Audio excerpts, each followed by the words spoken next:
23 September উষশ্রীর birthday. আজকের দিনটা আমাদের কাছে ভীষণ স্পেশাল। অন্যদিকে ওর স্কুলেও কিন্তু ওর জন্য খুব সুন্দর একটা আয়োজন করেছিল।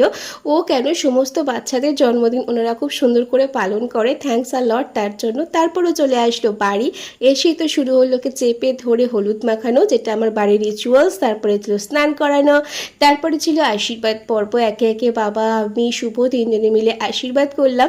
সোনামা, ছোটো মা, মা, বাবা, কাকা, বুনু, মাম এরা যেহেতু স্বাভাবিকভাবে ছিল না, ওরা ভার্চুয়ালি দেখছিল ওর বার্থডেটা।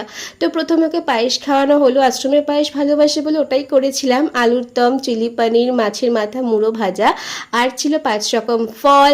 তার সাথে ছিল চাটনি, দই, 5 রকমের মিষ্টি, 5 রকম ভাজা, ফ্রাইড রাইস, আরও যা যা খেতে ভালোবাসে।